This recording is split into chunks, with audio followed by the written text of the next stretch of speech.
Hello and welcome to the studio. Now Jason and I were talking the other night, like we do on a regular basis once a week, where possible, and we were talking about temperas, and there's an old method where Turner and other artists like that just used pigment and water, and we were under a debate whether that would actually work or not. So what I thought I would do with Jason's input was to actually do a little test on this, because he knows I'm quite into paints and how acrylic paint works, how temperas work, and oil paints, and I can quite enjoy the science behind all these things that are important. But before we start anything, it's important that we put health and safety paramount and in front of everything else. That's why it's important when we're doing something like this that we make sure we protect our breathing. We don't want to breathe any particles in. We certainly don't want any pigment particles in our eyes, and we certainly don't want to pick up anything on our skin. That's important. Why? Because I'm going to think up my nose. Why? Because it's just precautionary. I don't know if there's going to be any airborne particles. I assume there's going to be, because some of the pigments that I use are very, very fine. They don't contain any arsenic or lead or anything like a cadmium metal. They're quite safe, but I still take precautions because I don't want to breathe in this fine dust. That is important. And we can wash our hands and just use the paint as normal at a later stage. Anyway, without further ado, I'm going to put my kit on, and let's see if we can't get this tempera to work. I've got an idea how it works. We need to get a sample canvas as well.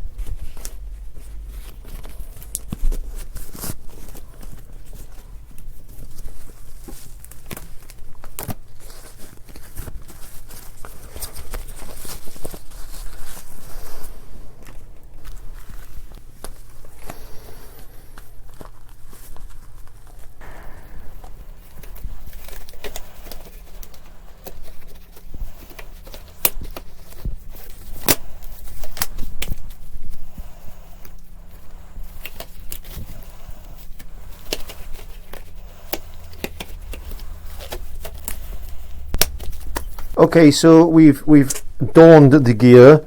Now I've got a sample canvas there, which I'm going to be using. I'll talk a little bit more about that at a later stage. So the first thing we've got to do is get some pigment onto this marble slab. So what I've decided to do is use a little bit of my ultramarine blue pigment, because I think that colour is much better. You can see I've got quite a selection of natural pigments and other pigments available. So let's just get this cleared out of the way like that. There you go. And using a little spatula or a palette knife or whatever you've got to hand, let's just put a little bit of pigment there like that. Maybe a bit more. There you go. Now what we're going to do is make a little well inside that, and we need to get some distilled water. This is distilled water. There you go. I'm going to put a little bit of that into a dispenser jar.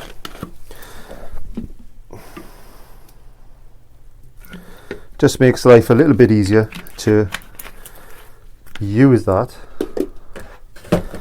And what we need to do is place a little bit of water into the center of that well, and then, like mixing cement, we need to disperse the pigment into the water like that.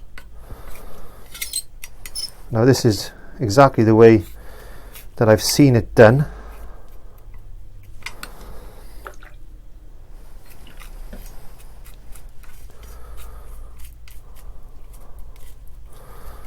Making a paste-like texture. There you go.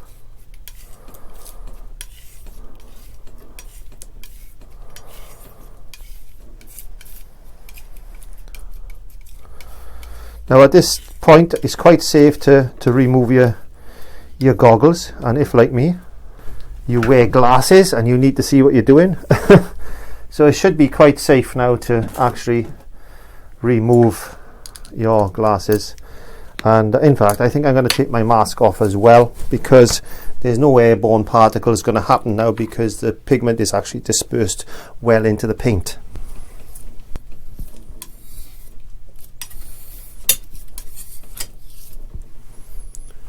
Okay, so what we need to do now is get that pigment merged really well with the water. At the moment it's not bound to the molecules of the water. We need to bind it to that, and we do that by using a glass mold. This is a marble top.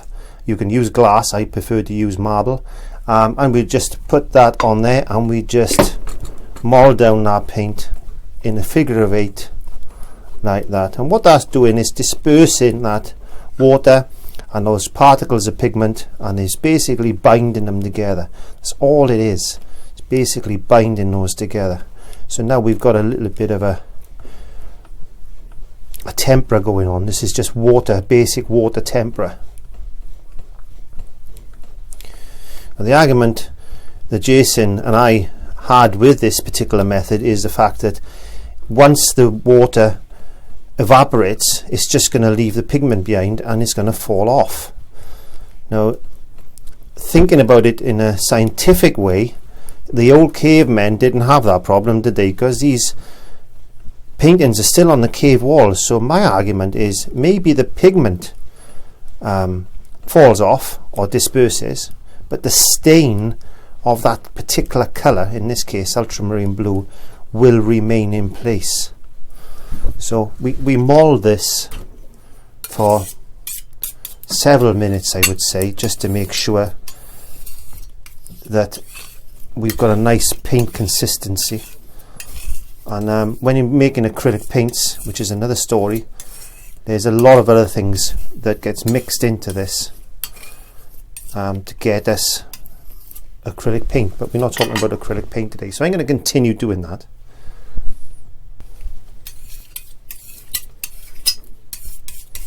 Now we've got what is basically just pigment and water, which is a tempera. This is an old method, goes back thousands of years. Now we need to know if this is actually going to work and to bind to canvas. Now I mentioned this particular canvas panel earlier. I'm just going to talk a little bit more about that. So this particular canvas panel, it's only a small one, it's only 7 by 5, but I don't know if you can see on camera, I've gessoed half of it and I've left the other half just primed. So that's a marble dust primer. That's as close as I can get this primer to the original old school type primer, which was made with rabbit skin glue, marble dust and calcium carbonate. And so I've used acrylic resin and marble dust with calcium carbonate, and there is a recipe for that, and I think that's quite good for what I need to do. I'm going to get a small short flat here now, and I'm just going to get a little bit of water into my bowl, and then I'm going to see if we can get some sort of a wash on this canvas, and then we're going to wait and then find out how long this thing actually lasts. Jason's going to be very excited with this. So we've got half there. Let me just get a little bit of tempera. So that is the side that's gessoed, and this is the side that's non-gessoed. So just altered the exposure a little bit onto my iPhone. So it's just mixing some water with this now. Just mixing. Turner used to use this method. To all intents and purposes, Turner used to use this method. So what we're going to do is we're going to put a wash across both sides like that.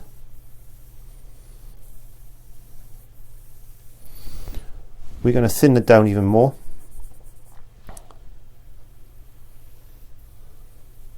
And don't forget, this is just plain pigment bound with water.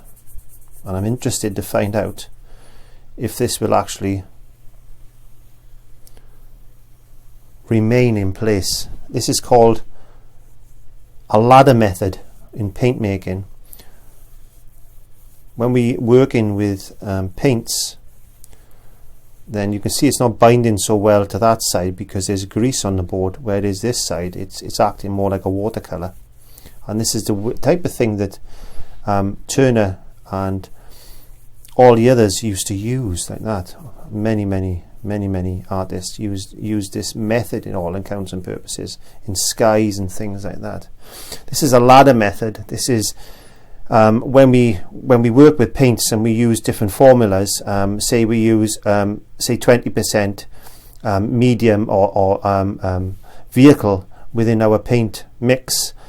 We'll put a line across there, allow that to dry, and then we can add say 30% in, and then we'll put another line, and that's a way of controlling the amount of vehicle that we need to add to our pigments in order to find out which is more archival, or which gives us more sheen, or which is more matte, etc, etc, etc.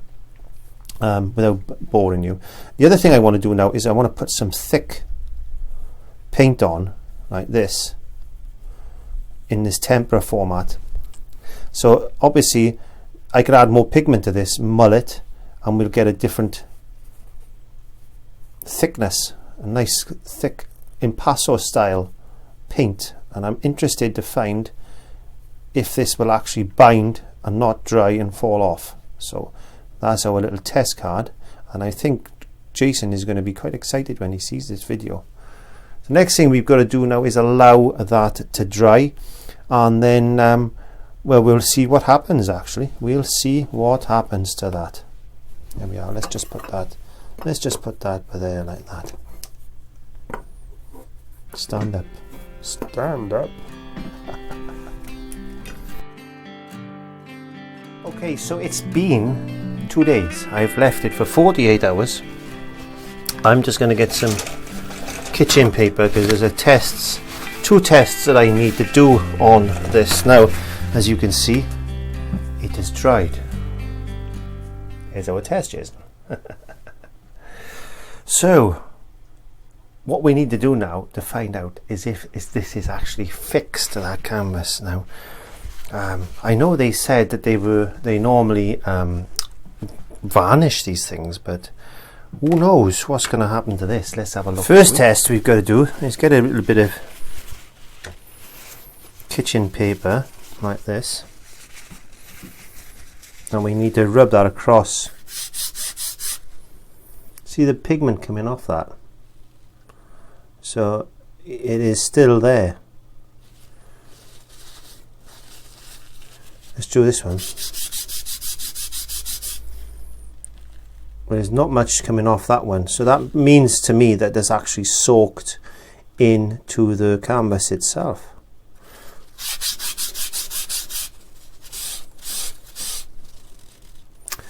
And it is still moving, but that is just stained the canvas.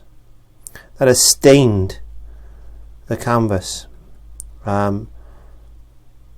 It's not actually fixed though.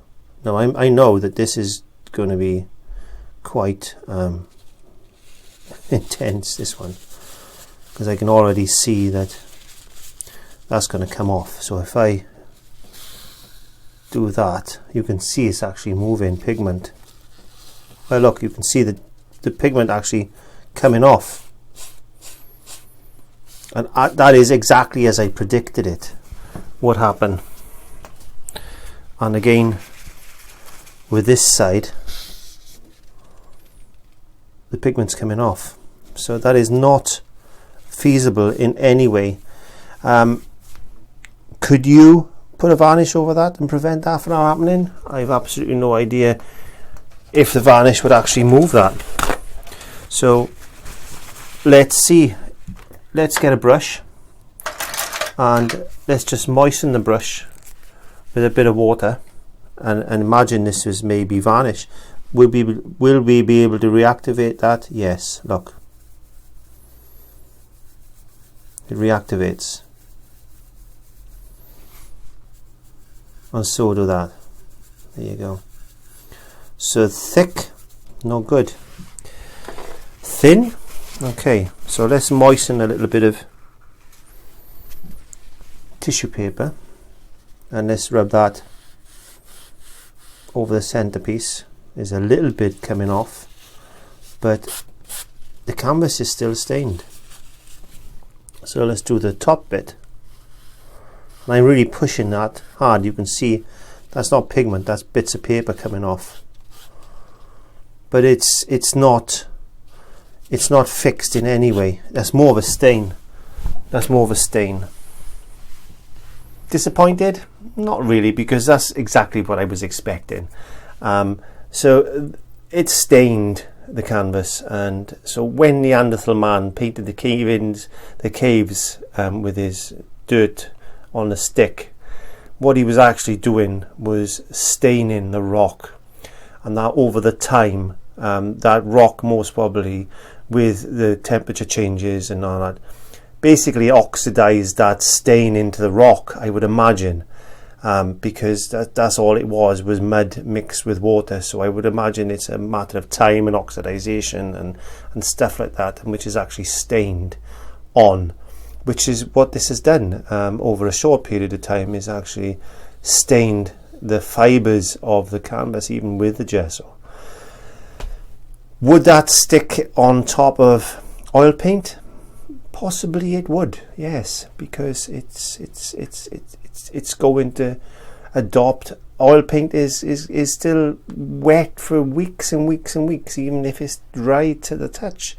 There's still something there for this pigment to attach itself to. So yes, as far as the thick impasto, that is not going to work at all, because it's just pigment mixed with water. Now if there was a little bit of vehicle in that, be it linseed oil, walnut oil, acrylic polymer resin, it could be anything like that. It could be gum arabic, anything to stick that paint to the surface, then that would be good. That would stick those particles of pigment together. As far as a wash is concerned, it's a feasibility. So I think that is plausible. So thank you very much for watching this video. Please like, comment, share, subscribe, but please press the iCards. And there's other videos in there as well that not only have I done, as I've worked with Jason over many months now on different projects. And as I said, hashtag clive5art in your YouTube, Google, Instagram, Pinterest, Facebook search bar, and everything that's relevant to clive5art will pop up. So from me, have a good day, and keep painting away that stress of everyday life. And don't forget to click subscribe.